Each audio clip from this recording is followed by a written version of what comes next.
जाह्नवी कपूर की film good luck Jerry इन दिनों OTT पर धमाल मचा रही है। वहीं सोशल मीडिया पर एक्ट्रेस की तस्वीरें तहलका मचा रही हैं। जाह्नवी ने ग्लैमरस गाउन में अपनी स्टनिंग लुक फोटो शेयर की है। जाह्नवी कपूर की फिल्म गुड लक जेरी इन दिनों ओटीटी पर धमाल मचा रही है। एक्ट्रेस लगातार अपनी इस फिल्म का सोशल मीडिया पर प्रमोशन कर रही है। गुड लक जेरी में जाह्नवी कपूर का शानदार अभिनय दर्शकों का ध्यान खींच रहा है। वहीं उनकी लेटेस्ट तस्वीरें भी सोशल मीडिया पर वायरल हो रही है। लेटेस्ट फोटोज में Janhvi Kapoor metallic shimmery gown में बेहद ग्लैमरस लग रही है।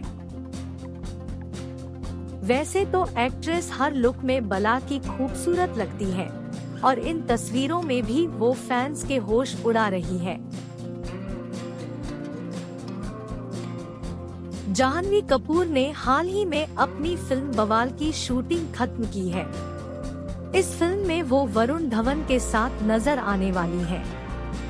जाह्नवी कपूर सोशल मीडिया पर काफी एक्टिव रहती है।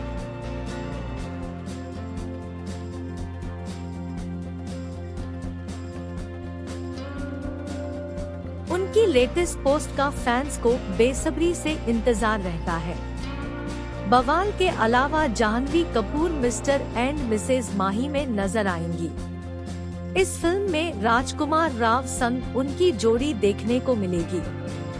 जाह्नवी कपूर की टोन्ड बॉडी के भी फैंस कायल है। एक्ट्रेस अपना वर्क आउट फोटो वीडियो भी शेयर करती रहती है।